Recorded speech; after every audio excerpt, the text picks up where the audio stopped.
جو نہیں مانتے تھے ان کی بات، کسی کو قتل کروا دیا، کسی کو اٹھا کر دیوار کو چیر کر دیوار میں چنوا دیا گیا، کسی کو کالی کوٹڑی کے اندر مار دیا گیا، کسی کو پابند سلاسل کیا گیا، بڑی اذیتیں بڑی مصیبتیں دیتے تھے لوگوں کو۔ لیکن امام احمد کو پتہ بھی تھا، لیکن ان کو پتہ تھا میں حق پر ہوں، اللہ میری مدد ضرور کرے۔ مناظرے ہوئے، کئی دفعہ مناظرے ہوئے، خلیفہ کے سامنے مناظروں میں امام احمد سرخرو ہوئے اور بشرح لی صدری ویسر لی امری واحلل عقدۃ من لسانی یفقهوا قولی اللهم انفعنا بما علمتنا وعلمنا ما ينفعنا وزدنا علما سبحانك لا علم لنا إلا ما علمتنا إنك أنت العليم الحكيم۔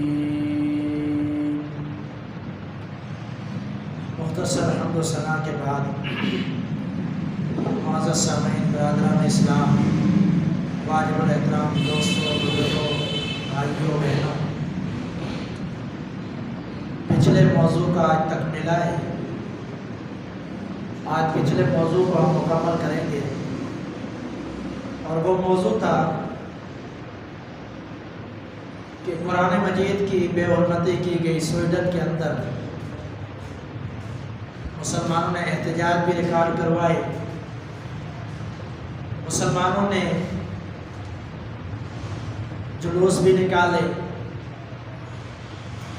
رد عمل دیا گیا کہ ہم یہ چیز برداشت نہیں کر سکتے۔ پچھلے جمعے کو ہم نے کافی ساری باتیں آپ کے سامنے رکھی تھی، تو بات یہاں پر ہماری ختم ہوئی تھی کہ امام احمد بن حنبل رحمہ اللہ وقت کے محدث تھے، اس اکیلے نے قرآن کا بڑا دفاع کیا۔ امام احمد بن حنبل رحمہ اللہ بڑی عظیم شخصیت ہے، اہل علم ان کا مقام جانتے ہیں۔ یقین مانیے کہ جب امام احمد بن حنبل رحمہ اللہ کا تذکرہ آتا ہے تو میرے ذہن کے اندر ایک اللہ کے رسول صلی اللہ علیہ وسلم کا فرمان آتا ہے۔ نبی اقدس رحمت عالم محمد رسول اللہ صلی اللہ علیہ وسلم نے فرمایا، اللہ وحدہ لا شریک، اللہ رب العالمین جب کسی بندے سے محبت فرماتا ہے، یہ حدیث کا میں مفہوم بتلا رہا ہوں، جب کسی بندے سے محبت فرماتا ہے، جبریل کو اللہ پکارتا ہے، جبریل کو آواز دیتا ہے۔ جبریل کون ہے؟ روح الامین، جو انبیاء کی طرف اللہ کا پیغام لے کر آیا کرتے تھے، اس کے بعد دنیا میں نہیں آتے، ایک مرتبہ آتے ہیں، اور وہ بھی احادیث کے اندر وضاحت ہے، قرآن مجید میں بھی ہے کہ لیلۃ القدر کی رات جبریل امین دنیا میں سال میں ایک مرتبہ آتے ہیں، اس رات کی فضیلت کی وجہ سے، اس کے علاوہ دنیا میں نہیں آتے۔ انبیاء پر وحی لے کر آتے تھے، جب سے انبیاء کا سلسلہ ختم ہوا، خاتم النبیین محمد رسول اللہ صلی اللہ علیہ وسلم کا ظہور ہوا، آپ کو نبوت ملی، آپ دنیا سے رخصت ہو گئے، اس کے بعد جبریل کا آنا بند ہو گیا، صرف ایک دفعہ آتے سال میں۔ اللہ جبریل کو آواز دیتا ہے، جبریل انی محب، میں فلاں سے محبت کرتا ہوں، فاحبہ، تو بھی اس سے محبت کر لے۔ جبریل امین لبیک کہتا ہے، جب اللہ نے حکم دے دیا تو محبت کرنے لگ جاتا ہے کہ اللہ اس سے محبت کرتا ہے تو میں کیوں نہ کروں۔ سیدنا جبریل امین محبت کرنے لگ جاتے ہیں، آواز دیتے ہیں فرشتوں کو، ملائکوں کو آواز دیتے ہیں، سنو اللہ رب العالمین فلاں سے محبت کرتا ہے۔ فرشتے کہتے ہیں ہم بھی اس سے محبت کرتے ہیں۔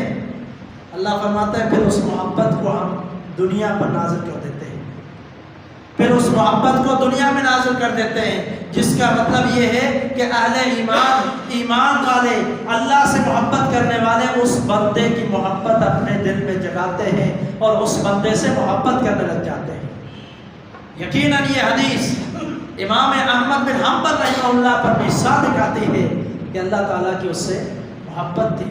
انہوں نے اتنی بڑی قربانیاں دی کہ آپ حیران ہو جائیں. چند باتوں کا ذکر کریں گے تو امام احمد بن حنبل رحمہ اللہ خالص عربی النسل تھے.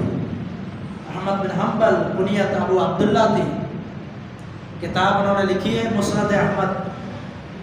زندگی پوری مسائل کے ساتھ، مشکلات کے ساتھ، معاملات کے ساتھ بھری پڑی ہے.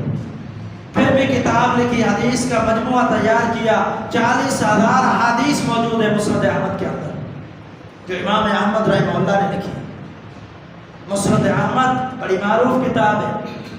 6 سیاہ ستہ آپ اٹھائیں، سیاہ ستہ کی تقریباً ساری احادیث آپ کو ایک کتاب میں ملے جو امام احمد کی کتاب ہے. وقت کے عظیم امام تھے.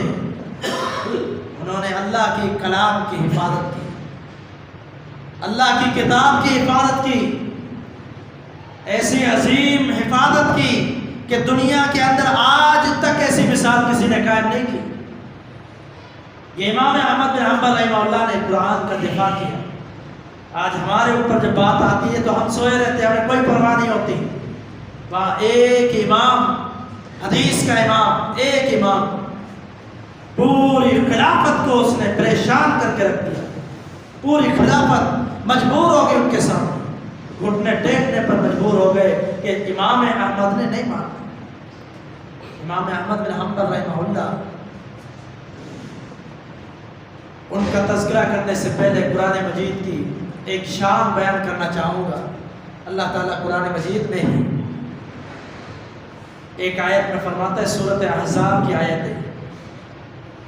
فرمایا انا عرضنا الامانۃ علی السماوات والارض والجبال. ہم نے اس امانت کو نازل کیا. کہاں نازل کیا؟ اللہ خود فرما رہا ہے، علی السماوات آسمانوں پر، والارض زمینوں پر، پہاڑوں پر نازل کیا. فابین ان یحملنها، آسمانوں نے انکار کر دیا، زمین نے انکار کر دیا، اور پھر پہاڑوں نے بھی انکار کر دیا کہ اس وزن کو ہم نہیں اٹھا سکتے. اللہ کے کلام کے وزن کو نہیں اٹھا سکتے. یہ قرآن مجید کی آیت ہے. انکار کر دیا. پھر اللہ نے فرمایا فحملها الانسان، پھر انسان نے اس کو اٹھایا. ہم نے یہ طاقت انسان کو دی کہ اس نے قرآن مجید کو اپنے سینے میں اٹھا لی. یہ قرآن کی شان ہے کہ یہ قرآن نازل ہو، پہاڑوں پر ریزہ ہو جائے پہاڑ. یہ بھی ایک اور آیت کے اندر اللہ رب العالمین نے بیان کر دیا کہ اگر اس کو ہم نازل کر بھی دیتے، اگرچہ انہوں نے ماننے سے انکار کر دیا، لیکن اگر نازل کر دیتے، فرمایا کہ اللہ کے خوف سے ریزہ ریزہ ہو جاتے اور ذرہ ذرہ ہو جاتا پہاڑوں. اللہ کا کلام اس کا مقام ہے، اس کی ہیبت ہے. یہ اللہ کا کلام، کلام اللہ، اس کو انسان نے اٹھایا. پھر اللہ نے فرمایا انہ کان ظلوما جہولا. فرمایا اٹھایا تو ہے لیکن یہ بڑے انسان جو ہے ظالم بھی ہے اور جاہل بھی ہے. ان کو ہم نے اتنی بڑی نعمت دے دی، اتنا بڑا امانت ان کو سونپ دی، ان کو دے دی، لیکن حفاظت کرنے کے لیے تیار نہیں ہے. جہالت میں پڑے ہیں. ان کے اندر کیا ہے؟ جہالت ہے. یہ تو پہاڑ تھے جو ریزہ ریزہ ہو جاتے، یہ تو آسمان تھے جو پھٹ پڑتے، یہ زمینیں تھی جو پھٹ جاتی اگر قرآن نازل کرتے. آج انسان کے دل کیوں نہیں پھٹتے؟ انسان کیوں نہیں پھٹتے؟ کیوں نہیں ڈرتے؟ ان کو خوف کیوں نہیں آتا؟ انہ کان ظلوما جہولا. اللہ نے فرمایا یہ ظالم بھی ہے، جاہل بھی ہے. یہ اس کو سمجھتے نہیں ہیں، پڑھتے نہیں ہیں، اس انداز میں نہیں پڑھتے، اس مقصد سے نہیں پڑھتے، اس اخلاص اور نیت سے نہیں پڑھتے جس سے پڑھنا چاہیے. اگر اس اخلاص سے، اس نیت سے، اس تمانیت سے، اس سکون سے اس قرآن کو پڑھنے لگ جائیں تو یہ خود بخود اس کی حفاظت کرنے لگ جائیں. لیکن فرمایا پڑھتے نہیں. اللہ نے تو حفاظت کرنی ہے. فرما دیا انا نحن نزلنا الذکر وانا له لحافظون. ہم نے یہ ذکر نازل کیا، یہ قرآن نازل کیا، کلام اللہ نازل کیا، اس کی حفاظت بھی ہم خود کریں گے. ہم خود حفاظت کریں گے. اس حوالے سے پچھلے جمعے کو جو ہمارا جمعہ گزر چکا ہے، ہم واقعہ بھی سنا نسخے ہیں، ایک یہودی کا جس نے 3 نسخے بنائے تھے، قرآن کے، تورات کے، انجیل کے، یہ 3 نسخے بنائے اور ان کے الگ الگ جو ہے نسخے بنا کر ان کے نسخے جا کر بیچنے لگ گیا، سب کے اندر رد و بدل تبدیلی کر کے بیچنے لگ گیا۔ تورات بھی بک گئی، انجیل بھی بک گئی، لیکن قرآن کی باری آئی تو قرآن نہیں بکا، اس لیے کہ دیکھنے والوں نے دیکھا، پڑھا، تھوڑا بہت پڑھ کر کہا اس کے اندر رد و بدل کیا گیا ہے، تبدیلی کی گئی ہے، آیتیں اس کے اندر کھائی گئی ہیں، قرآن میں چوری کی گئی ہے، یہ ہم نہیں خرید سکتے۔ وہ یہودی یہ بات سن کر مسلمان ہو جاتا ہے کہ تورات کے اندر تبدیلی ہوئی، انجیل کے اندر تبدیلی ہوئی، لوگوں نے خرید لیا، قرآن نہیں خریدا۔ اس کا مطلب ہے کہ اسلام حق کہتا ہے، قرآن سچ کہتا ہے کہ اس کی ذمہ داری اللہ نے اٹھائی۔ مَسْتُحْفِظُوا مِنْ کتاب اللہ، اللہ نے فرمایا یہ تورات اور انجیل اس کی حفاظت ان کے علماء نے کی تھی، یہودی و عیسائیوں نے، لیکن یہ اللہ کی کتاب قرآن مجید اس کی ذمہ داری اللہ نے خود لی۔ علماء جتنے بھی حفاظت کریں لیکن وہ انسان ہے، اس سے کمی ہو سکتی ہے، یا ان کے علماء ختم بھی ہو سکتے ہیں، دنیا سے فوت بھی ہو جائے تو پھر کون حفاظت کرے گا؟ لیکن قرآن اس ذات باری کی حفاظت میں ہے جس کی ذات الحی القیوم ہے، ہمیشہ زندہ رہنے والی ذات اور ہمیشہ قائم رہنے والی ذات، العزیز ہے، غالب ہے، الحکیم ہے، حکمت والا ہے۔ اللہ کی ہر کام میں حکمت ہوتی ہے، قرآن کو خود اپنی ذمہ داری میں لے لیا۔ اس میں حکمت یہ تھی کہ یہ تا قیامت قائم رہے گی کتاب، اور اس کے ذریعے لوگ ہدایت یافتہ ہوتے رہیں گے، ہدایت حاصل کرتے رہیں گے۔ اللہ حفاظت نہ کرتا تو یہ تا قیامت کتاب کی حفاظت نہیں ہو سکتی۔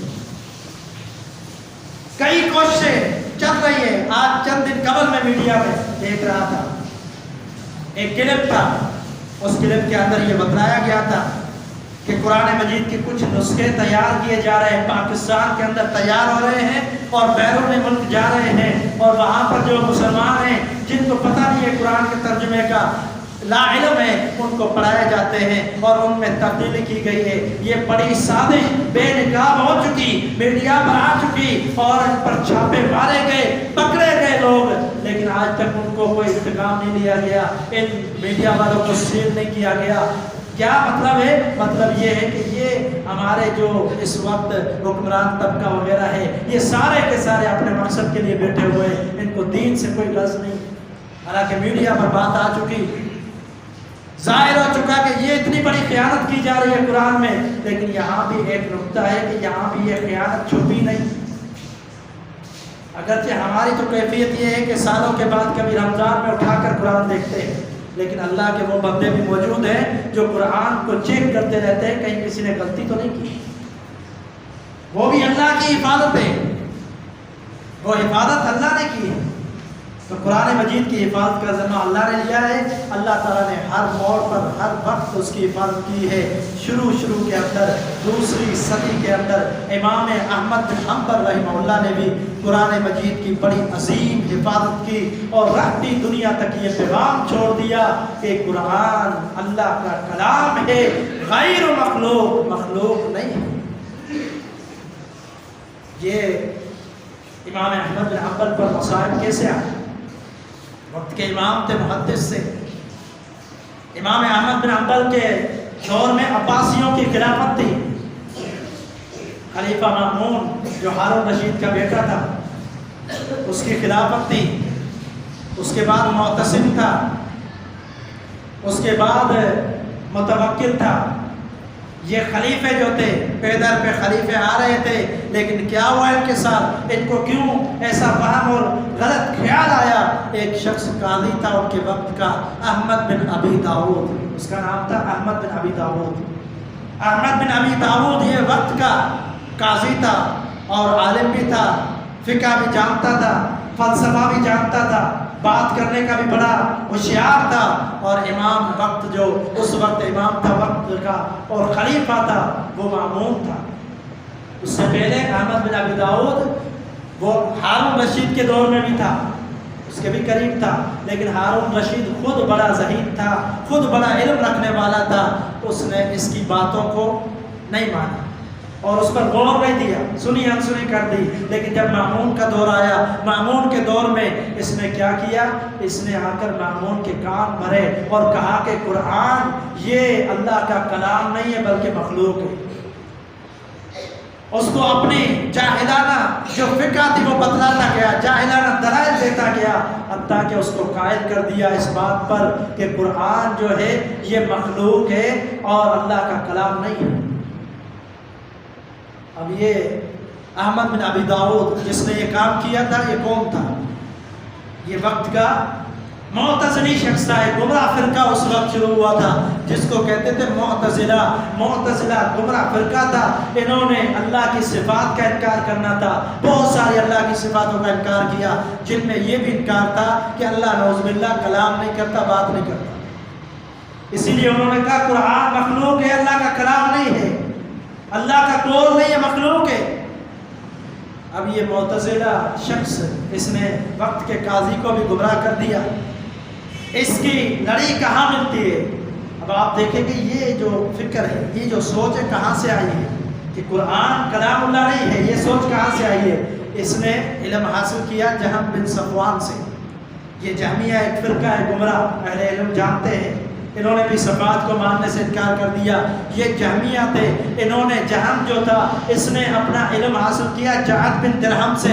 جعد بن درہم جو تھا اس نے اپنا علم حاصل کیا ابان بن سمعان سے. اور یہ ابان بن سمعان کون تھا؟ یہ یہودی تھا.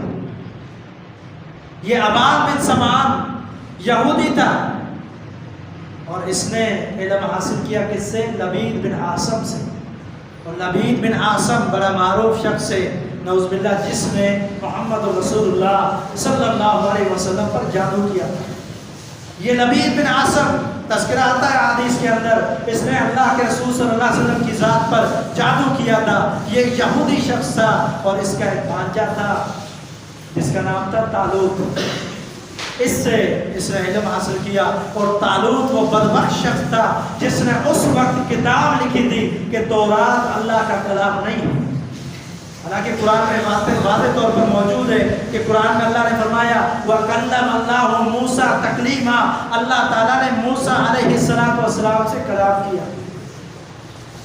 اللہ تعالیٰ نے موسیٰ علیہ السلام سے بات کی کوہ طور پر. موسیٰ علیہ السلام جاتے تھے وہاں اللہ سے باتیں کرتے تھے. تورات بھی اللہ نے دی تھی لیکن اس نے ماننے سے انکار کر دیا. اس وقت اس یہودی نے انکار کیا اور کتاب لکھ ڈالی کہ تورات اللہ کا کلام نہیں ہے. اب یہ بھی بات اسی سے نکلی اور پھر یہ قاضی احمد بن ابی داؤد تک پہنچی. اور یہ قاضی وقت کے خلیفہ کا قاضی تھا اور اس کے قریبی تھا، اس لیے اس کا ذہن خراب کر دیا اور اس کو کہا کہ قرآن اللہ کا کلام نہیں ہے بلکہ مخلوق ہے، اس بات کو عام کیا جائے. وقت کے خلیفے کو جب یہ بات پتہ چلی اس نے کہا کہ اب کیا کرنا چاہیے؟ اعلان کر دو، تمام لوگوں کو بتلا دو کہ قرآن جو ہے خلیفے کا پیغام ہے کہ قرآن نعوذ باللہ اللہ کی مخلوق ہے، اللہ کا کلام نہیں ہے. یہ پیغام پھیلا دو، جو نہیں مانتا اس کو سزائیں دو، اذیتیں دو، لیکن ان سے یہ میرا فیصلہ منواؤ. جو نہیں مانتا وہ میری نظر میں گمراہ ہے. یہ وقت کے خلیفہ نے کہا. وقت کے جو اپنے گورنر تھے علاقوں میں ان کو خط لکھ دیے کہ لکھ دو، بتلا دو سب کو کہ قرآن مجید کیا ہے؟ مخلوق ہے، اللہ کا کلام نہیں ہے. اب یہ بات پھیل گئی. اس سے قبل میں نے جو آپ کو سند بتلائی اس کے اندر ایک تھا جعد بن درہم. جعد بن درہم یہ بھی گمراہ شخص تھا. یہ تھا کس کے دور میں؟ ابن عبداللہ القصری کے دور میں. اللہ اکبر، بڑا عظیم انہوں نے بھی کارنامہ انجام دیا. انہوں نے کیا کیا؟ عید الاضحیٰ کا موقع ہوا، عید الاضحیٰ کے موقع پر خطبہ دیا، نماز پڑھائی، پھر خطبہ دیا. خطبے کے بعد کہا جاؤ جا کر اپنی اضحیہ، اپنی قربانیوں کو ذبح کرو. ذبحو، اپنی جا کر قربانیوں کو ذبح کرو. آج وقت کا ابن عبداللہ القصری آج قربانی کرے گا جعد بن درہم کی، جو یہ کہتا ہے ما کلم اللہ موسیٰ تکلیما، کہ اللہ نے موسیٰ علیہ السلام سے کلام نہیں کیا. متخذ اللہ ابراہیم خلیلا، اور اللہ تعالیٰ نے ابراہیم علیہ السلام کو اپنا دوست نہیں بنایا، یعنی اللہ کی صفات کا اس نے انکار کیا ہے. آج میں اس کی قربانی کروں گا، جاؤ تم اپنے جا کر جانور ذبح کیو کر لو. اور جا کر جب اترے ممبر سے خطبہ دینے کے بعد اس کی گردن مار دی. کہا کہ یہ کہتا ہے کہ اللہ کلام نہیں کرتا موسیٰ سے، اللہ نے موسیٰ سے کلام کیا، قرآن میں ہے. یہ بڑی عظیم قربانی تھی ان کی بھی.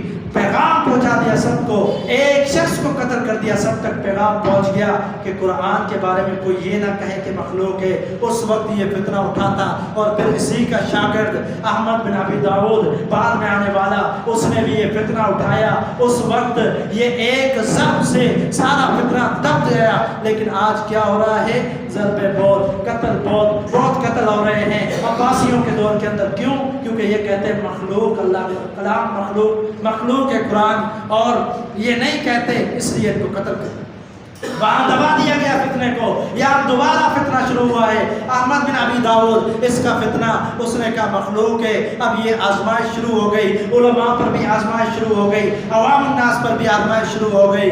ان علماء میں 4 علماء بڑے معروف تھے جنہوں نے پہلے تو علل اعلان کہہ دیا کہ القرآن کلام اللہ غیر مخلوق، قرآن اللہ کا کلام ہے، مخلوق نہیں ہے. ان 4 نے اعلان کر دیا.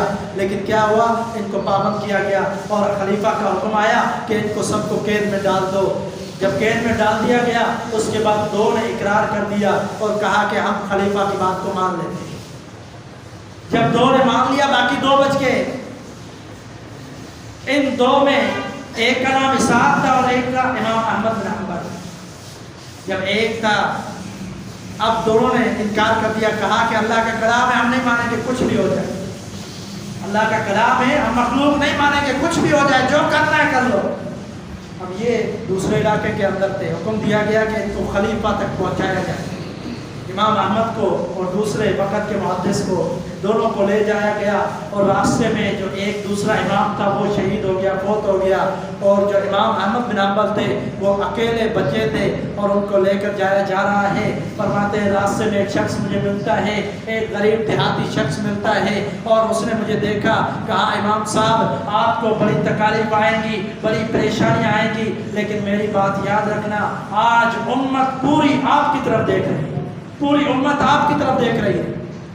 کیوں؟ اس لیے کہ بہت سارے علماء نے بھی اس وقت جو تھے خلیفے کے دباؤ میں آ گئے، بہت سارے لوگ بھی خلیفہ کے دباؤ میں آ گئے. لیکن یہ قربانی آپ دینے جا رہے ہیں، خلیفے کے دباؤ میں نہیں آنا. یہ سارے آپ کو دیکھ رہے ہیں، اور اگر آپ دباؤ میں نہیں آئے، دنیا اور آخرت کی خوشیاں اللہ آپ کو نصیب کرے. دنیا میں بھی برکتیں آخرت میں ملیں گی، لیکن اپنے موقف سے نہیں پھرنا. امام احمد فرماتے ہیں کہ جا رہا تھا، اکیلا تھا، چاروں طرف جو ہے دشمن، ایک طرح سے دشمن نظر آ رہے تھے. وہ سارے قید کر کے لے کر جا رہے ہیں، بیڑیاں ڈالی ہوئی ہیں، وقت کے محدث کے پاؤں کے اندر بیڑیاں ہیں. اس کو لے کر جا رہا ہے خلیفے کی طرف. اور اب رات ہوتی ہے. امام احمد بن حنبل رحمہ اللہ کو کسی نے بتلایا خواب میں، بلکہ خط بھیجا. امام شافعی رحمہ اللہ نے خط بھیجا، کہا کہ یہ خط میرا احمد کو دے دو، راستے میں ہے، سفر میں ہے. خط پہنچتا ہے، خط میں دیکھتے ہیں امام احمد کو خط میں بھیجا. امام شافعی فرماتے ہیں کہ میں نے زیارت کی اللہ کے رسول صلی اللہ علیہ وسلم کی خواب میں. آپ صلی اللہ علیہ وسلم نے یہ فرمایا کہ صبر کی اس کو تلقین کرو، ڈٹے رہنا. مشکلات آئیں گے، مصائب آئیں گے، لیکن ڈٹے رہنا. یہ خط جب امام احمد نے دیکھا اور حوصلہ بلند ہو گیا. اب جا رہے ہیں. اب اس وقت کے ایک گمراہ خلیفہ اور اس کے حواری سارے موجود ہیں. امام احمد گئے، ان تک پہنچے. جب وہاں پہنچے، ان کے سامنے پہنچے، انہوں نے سوال کیا، کہا بتلاؤ کیا آپ کا موقف ہے؟ کہا القرآن کلام اللہ غیر مخلوق، قرآن اللہ کا کلام ہے، مخلوق نہیں ہے. اس قدر بے باکی کے ساتھ جواب دیا. کس کو؟ وقت کے خلیفہ کو. وقت کا خلیفہ یہ بات دیکھتا ہے اس کو ناگوار گزرا کہ یہ امام احمد بن حنبل نے کیا کہہ دیا.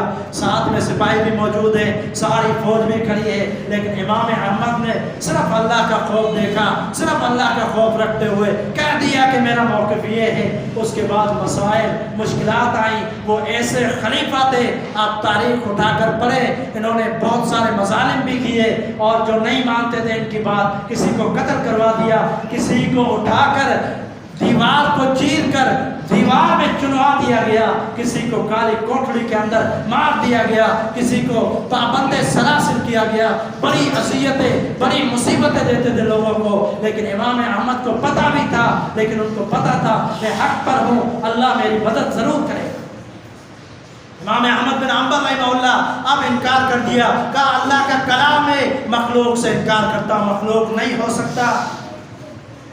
مناظرے ہوئے, کئی دفعہ مناظرے ہوئے, خلیفہ کے سامنے مناظروں میں امام احمد سرخرو ہوئے, اور وہ بر وقت کہتا تھا, جو جہمی تھا, جو معتزلی تھا, وہ کہتا تھا خلیفہ اس کو قتل کر دے, یہ تیری خلافت کے لیے بھی مشکل بنا دے گا. لیکن خلیفہ کو اللہ نے یہ جرت نہیں دی تھی کہ قتل کرتے, سب کو قتل کرتے جاتے. لیکن امام احمد کی باری آتی تو قتل نہیں کرتے تھے, اذیتیں دیتے تھے, مشکلات دیتے تھے. حتیٰ کہ ایک دفعہ کوڑے لگائے گئے, 19 کوڑے لگائے گئے. امام احمد بن حنبل کو فرماتے ہیں کہ مجھے پہلا کوڑا لگا, میں نے کہا بسم اللہ. پہلا کوڑا لگا, میں نے کہا بسم اللہ. جب دوسرا کوڑا لگا, میں نے کہا لا حول ولا قوت الا باللہ. امام احمد بن حنبل فرماتے ہیں جب کوڑا لگا میں نے یہ کہا.